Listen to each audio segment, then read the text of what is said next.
reunited na sa kanyang magulang, sa kanyang asawa, sa kanyang mga kapatid.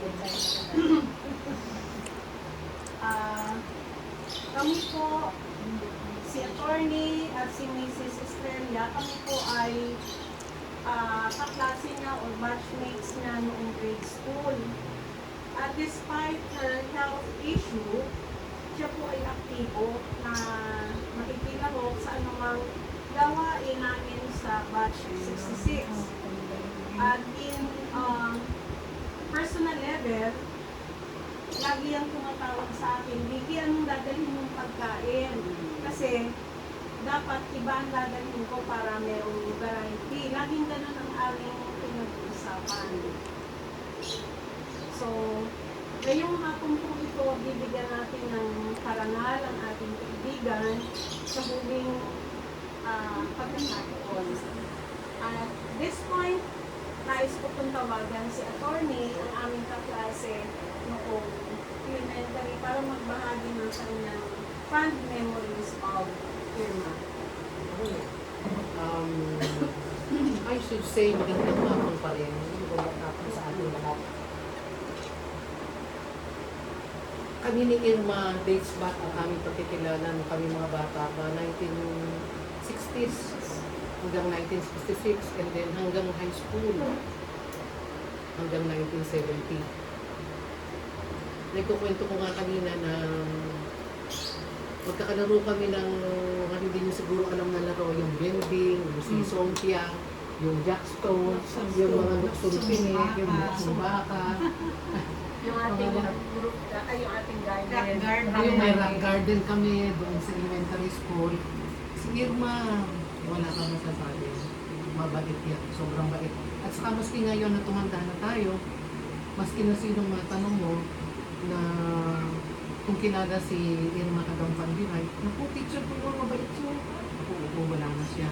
Pupunta kami doon sa linggo. Kailan po libin? Hindi ko pa alam, alam yan. So anyway, nung high school kami, naging mag-eskwela sa LC at saka sa SLC. Pero naging closer kami, nitong tumanda na kami. Laging taon-taon halos kami nagre-reunion. Itong kaibigan dito yung itong pinagmamalaki ko, kahit kanino na itong mga high school batchmates namin ay very close kami. Yes, merong mga tampuhan. Yes, merong mga maliliit na bagay na hindi na pagkakaunawaan, pero wala kang tulak kabigin. Lahat ay merong damdamin na naging malapit kami ng tumanda. May sakit, nagkaroon ng pangangailangan. Very generous, very generous. Hindi ko may kakayahan, kung hindi, kahit hindi may kakayahan, mahirap lamang, pero yung time niya, yung effort niya, yung tulong niya, yung presence, kami parang magkakapatid. Ganun kami. At malungkot na pangatlo si Irma sa batch namin ngayong taong ito na nawala. Si Irma nitong mga huling araw, kasama namin sa tuwing Sabado, meron kaming prayer meeting. At nung palang huling Sabado ng buhay niya ay ano na siya sa ospital, nag-join pa siya ng aming prayer meeting. Hindi ko naman gusto ko lang sabihin dahil pinasasalamata ko sa batchmates ko na gusto namin makatulong dahil alam namin na napakahirap ng kanyang pinakanan. Nangangailangan siya ng financial na tulong. Kahit kaunti, ang buong batch ay tumulong kay Irma. At yung ay may saya sa loob namin. May pagmamahal na binibigay namin sa kanya. At hindi pa rin kami tumulong sa kanyang mga naguhanan. So ang aking masasabi sa inyo, sa inyong pamilya, mapalad kayo, nagkaroon kayo ng ina na kagaya ni Irma. Nabanggit niyo kanina na ready na siya, nagpapaalam siya. So, napakapalad ninyo. Dahil inihanda niya kayo. At alam namin na yung virtues na natutuhan niyo kay Irma, dadalhin ninyo. Para naman sa fond memories ninyo, ang pinakamasarap na kare-kare ay galing kay Irma. Tama si Vicky, tatanungin niya kung anong gustong dalhin. Ako din, tinatanong din ako, anong gusto mo? Ako dinugan, ay dadalhin niya. Ganun si Irma. Walang masamang tinapay. Kaya, pinabati ko kayo. You had a good mother. You had a good grandmother doon sa mga apo. Mapalad kayo. At sana dadalhin niyo yung legacy niya. Dadalhin niyo. At kami naman, kahit kami ay masasabi ng ibang tao, mga lola at lolo nyo na rin kami. Dahil sabi ko nga sa inyo, para kami magkakapatid, tumapit kayo pag meron kayong pangangailangan, huwag kayong maniyak. Thank you. Thank you, Vicky. So, pakinggan naman po natin ang pagbabahagi ng ating kaklase na si Lloyda. Si Lloyd kay Roy. Magandang hapon po sa lahat sa gasolina ng Alas 66. Sa iyo, mahal kong pinsan, Irma. Ako'y lubos na nalulungkot sa pagkawala mo dahil tayo malilog pala, magkalaro na tayo doon sa may pasada. Kumuha tayong balimpin. Kung saan na rin tayo naging kaklase mula grade 1 hanggang grade 6. Tapos naging guro tayo, ikaw sa Liceo, ako naman sa ibang Liceo. Pero, lagi tayo magkaugnay. Kahit ang pangit pa ng cellphone noon, talagang kami ay ang hilig magpalitan ng mga messages. Kung ano nangyayari siya, hanggang sa punta siya sa Los Baños, National High School. Continuous pa rin ang aming usapan hanggang kami ay nag-rosary dito sa aming mga bahay-bahay. Meron kaming Holy Rosary, Holy Rosary namin every Saturday. Ang hilig niya talagang maginto. Oy Lord, punta ka dito kay Sunny, ni Elena Miranda, kami, tsaka yung namatay natin na si Julie, kasama namin dito siya. Capistrano. Ay, ang saya niya na sabi niya, Lord, ako nagpapasalamat at siya ay na aming siya isinali sa aming rosary namin. Ngayon ay nangyari kasi gawa ng ako ay natuturo sa Pinok na naging bahagi na rin ng mga brothers yung house to house rosary. Kaya from 2013 kami nakakaugnay dun sa Holy Rosary. Kaya sabi nga niya masaya siya. At nung siya ay bago pa lamang siya gadayansis, tumawag sa akin, nasa PGH, Lord, sobrang taas ng kaya niya, sabi niya. Sabi ko, bakit naman? Kasi ang hilig mo sa karne, bawasan mo. Kaya, sabi ko, mag-iwalong ko pa, hindi ako naman maraming veggie, sabi ko lang. Sarap ang luto. Mana-mana sa chapiding na hindi magluto. Tapos nung kami elementary, yun na, nabanggit na akin ba yung kaklase sa Antonio sa Vicky na masaya namin na naging bingo sa katakat na rural ba, kaklase din namin si Galileo Martori ni Santos. May umagbutas daw ako namin. Ang hilig umakyat. Ang hilig umakyat niyan para makakuha ng balintin. Kaya, ito, lately, hindi na kami nakakaugnayan. Ang huli na sabi niya, Lord, ako pinapasal ng aking mga anak. Masaya ako. Kung pinapas siya, kasi, alam mo ba, ako mag-dialysis, ako ko ng kain. Tapos, pagkatapos ng dialysis, hindi na ako kakain muna. Hindi mali ang sistema mo. Doktor. Hindi alam ng mga anak na gano'n ang sinasabi sa amin. Pero nangyayari, talaga talagang luto ng luto. Sabi ko, sabi ko, hindi man ako tinutulong ako nagpupunta dyan kasi pagagalitan kita. Sabi ko, masarap mabuhay. Ikaw payapa na ngayon, kaya peace in your soul, happiness with the Lord in heaven. Amen.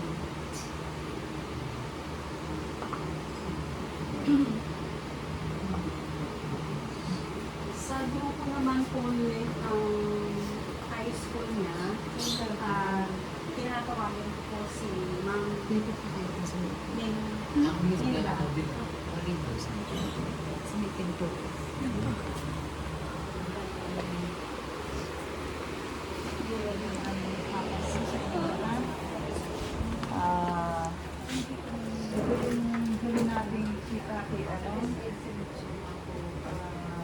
Irma.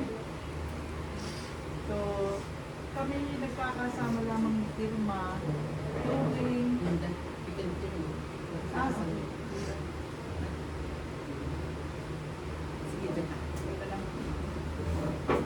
ang aming kailan ba huli natin nakasama si Irma? Saturday. Talagang humabol pa rin siya doon sa last Saturday prayer meeting. Every Saturday po kasi ang aming SLC batch ay merong Saturday prayer meeting regardless of religion. Hindi na kami nag-uusap tungkol sa religion, basta yung ating Word of God. Ngayon, si Irma po kasi ay nakakasama namin yan tuwing kami ay merong reunion. Ang boses niya kasi hindi yung napakalumanay niyang salita. Saka mahilig din siyang gumawa ng mga kung ano-anong mga decor. Siya yung mga noong malakas pa siya ay lagi siyang active sa aming reunion. So noong magsimula siyang mag-dialysis, so bihira na namin siyang makikilala.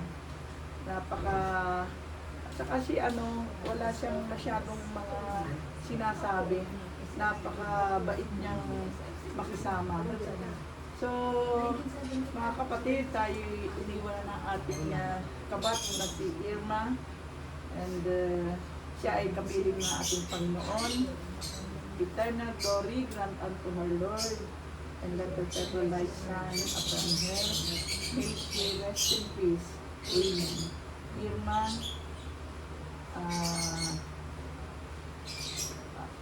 sa huling sandali, ito ay aming nakasama. Glory be to the Father, to the Son, to the Holy Spirit, first and never shall be Glory be to the Father, to the Son, to the Holy Spirit. Glory be to the Father, to the Son, to the Holy Spirit. The Father, Son, the Holy Spirit. Amen. Salamat po, Maria. Si naman po si Ma'am Ades ang magbabahagi ng kanyang fond memories of Irma. Magandang hapon po sa inyo lahat. Sa totoo lang po si Irma ay hindi namin masyadong kasama kasi hindi na kami magkasyado pati nung elementary. Ito lang high school kami halos nagkakasama. Every may reunion, Christmas party. Pero alam kong mabuti siyang tao. Kaya ako'y nananalig na sa tahanan ng Panginoon, doon siya mapupunta. Sa mga naiwan niya, tanggapin ng maluag ang kanyang pagkawala. Kasi na siya, kayapa na siya, wala na siya mararamdaman sa kayo. Kaya kailangan tanggapin natin ng maluag. Lahat naman ng tao doon pupunta. Kailangan lang, matanggap natin. Wala na po akong masasabi ng nilang patulaya ka ng Panginoong Diyos. Maraming salamat sa ating mga pinagsamahan. Maraming salamat po. Amen. Si Ma'am Cory po, baka nais kong magbahagi ng kanyang fond memories of Irma.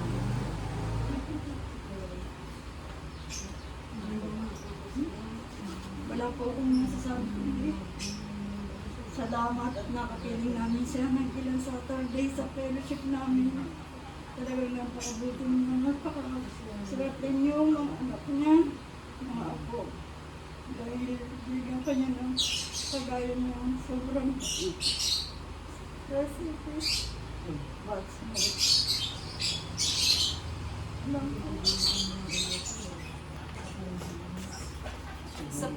Sa pa rin pong kaklase ni o kabatchmate ni Irma, siya ay high school, si Sir Noli.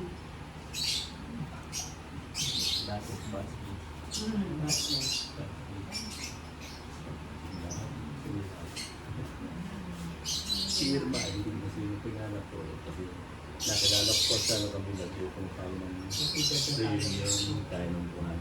Alam ko, pasito niya talagang napakahigit yung tao at saka pangiti lang siya.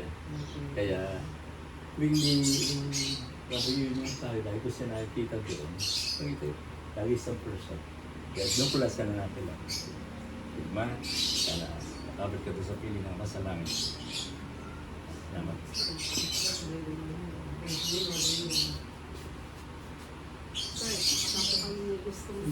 na.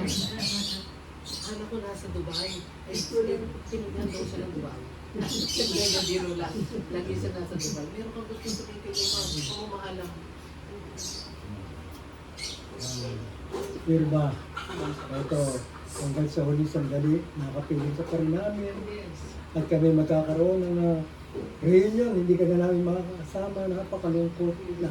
At kami ay nakulangan na naman ng isa. Bawasan. Bawasan. Praise the Lord, Irma. Tingnan. Si Ma'am Shabal naman po, Si Ma'am Sheban, isa sa pinakakilala. Kilala teacher. Kinatatakutan. Magaling kasi mas ganadot. Magaling. Yan ang alam ko dyan. Napakagaling. Isang mapagpalang hapon po sa ating lahat. Ako po, ay una kong lagi ko po ginagawa bago ako magsalita, Ay lagi na ako nagdadasal muna. Kaya magdasal mo muna. Tapos ang isa, Hail Mary. Hail Mary, full of grace, the Lord is with thee. Blessed you amongst women, and blessed is the fruit of thy womb, Jesus. Holy Mary, Mother of God, pray for our sins, now and at the hour of our death. Amen. Ano ang masasabi ko? Sa tagal namin hindi nagkita, reunion lang kami nagkita ni Kumare. Naanak ko po yung isang anak si Jim. Napakatagal po namin nagsama. Dito lang kami sa Liceo nagkasama. Napakatagal na panahon. Walang iwanan. Hindi po niya ako iniiwanan. At yun ang namiss ko sa kanya. Laging kay Miss Anne, laging kay Miss Shabal. Ito para kay Miss Shabal. Ito para kay Kumare. Bago ang lahat, akin po muna, sa akin po muna, ibinibigay niya yung foods na pinadala niya. Ngayon, nabalitaan ko kanina, namatay na. Oh, namatay na, bakit? Siyempre, namatay. Ay di ako po ay dali-dali at aalis na daw. Kalas, narinig sa bahay, 1:30. 1:30, narito pa ako. Magkaalauna na, nandito pa ako. Ayun po, kaya ako dali-dali pong nakapunta dito sa kanya at Kumare, salamat sa iyong mga pagpupala sa akin, sa paggabay mo sa akin, sa lahat ng bagay, hindi mo ko iniiwanan. Lalo na sa mga activities ng Liceo, lagi kang nandyan, hindi mo ako iniiwanan. Kahit anong mangyari, nandyan ka sa tabi ko. Pinagpala ka sa akin, dinala ka sa akin. Salamat at nagkita tayo, kaya lang huli na, yung mga plans natin hindi natutuloy. Laging plans lang. Yung pala, dito na lang tayo magkikita. Thanks God at nakita pa rin kita kahit sa uling sandali. Kaya nga lamang, wala ng buhay. Lord, thank you po. At sana po ay matanggap niyo siya. At alam ko tatanggapin niyo siya. Napakabuting tao niya sa iyong sinatutunan. Thank you po. At ako isa pa po pala, ako'y napasama dito. Thank you din po sa inyong lahat, sa mga classmates. Thank you po, Attorney. Thank you po, Ma'am Alidio. Yung pong iba, salamat. Hindi ko masyadong agit ang apelido. Thank you po. Thank you, Ma'am Sheban. ako naman, ang isang fond memory ko, Irma, correct me if I'm wrong, Lois and Chelsea, isa siya doon sa iilan ng mga kaklase namin babae na tuwing papasok nakasapatos at nakamedyas. Tapos, karamihan sa amin, ako nakachinelas, minsan nga bakya pa ang suot ko, bakbak na yung aking ganito sa tama nung bakya, bayong ang bag. Si Irma ay, she was really prim and proper, bata pa lang siya. Tapos yun nga, may nagsabi kanina na soft spoken siya, and that's true. Napaka malumanay niya magsalita, pero may laman ang kanyang mga sinasabi. So, isa yun sa mga fond memories ko sa kanya. Pagka naglalakad na yung mga nakasapatos, nakatingin ako, titingnan ko yung sapatos nila, tsaka nakamedyas na puti. So, ayun. Tapos, I remember one time, may sakit na siya, nagkausap kami. Sabi niya, Vicky,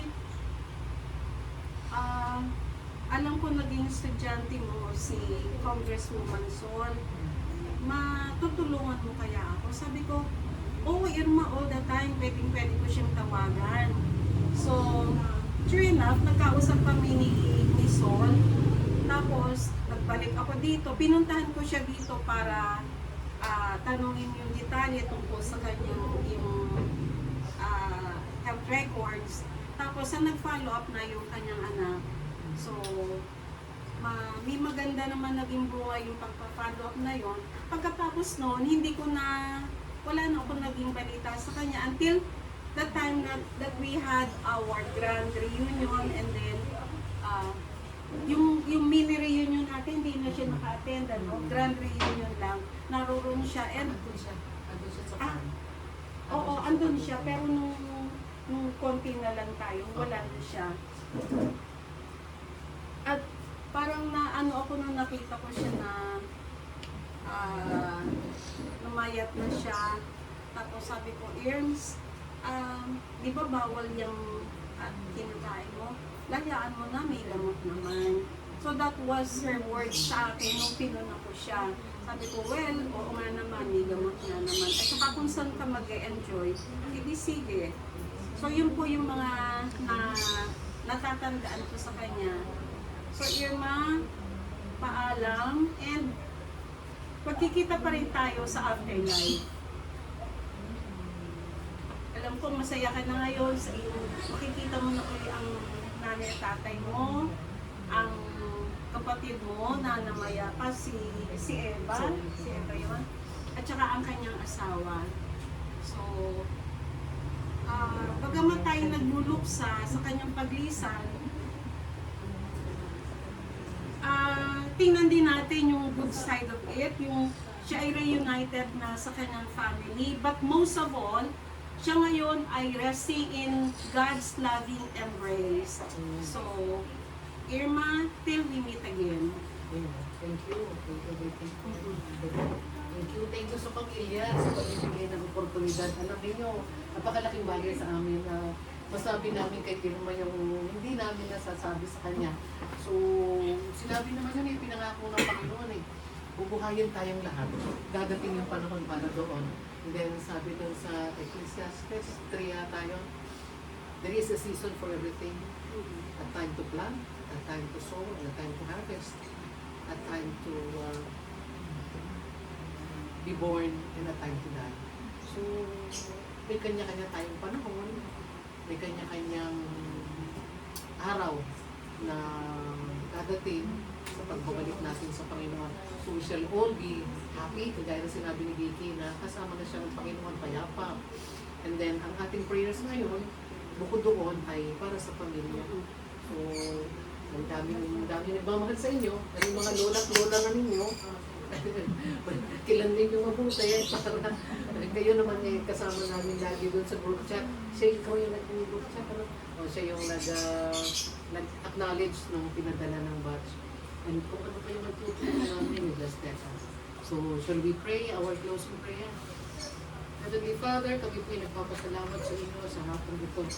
Thank you, Lord, sa aming pagsasama-sama na kapiling si Irma at ang kanyang pamilya. Mayroon Diyos, pinalagat po namin ang aming pamilya. Alam namin na sinisaya, payapa, at hindi kapiling ninyo, Panginoon. Alam namin, Panginoon, na siya nakangiti at nakatingin sa aming lahat. Ihanda mo siya, Panginoon. She is ready to meet you and we are happy. We are happy to have met her, Lord, at sinyer niyo ang kanyang buhay sa amin. Thank you, Lord, for everything. As we pray for everybody na i-bless niyo po kami lahat, patuloy niyo po kami i-unite ng fraternal love, ng pamamahalan, bilang magkakapatid ngayon na kaming lahat ay nasa dulo na rin ng aming mga buhay. Pagpalarin niyo po ang bawat isa. Itong tahanan ito na iniwan ni Irma. Pagpalain niyo po ang kanyang mga nangbila, ang kanyang mga anak, ang kanyang mga apo. Gabayan niyo po sila lalo, Panginoon, sa pangalan ni Jesus. Amen. Thank you very much. Uy, umiyak na kayo doon.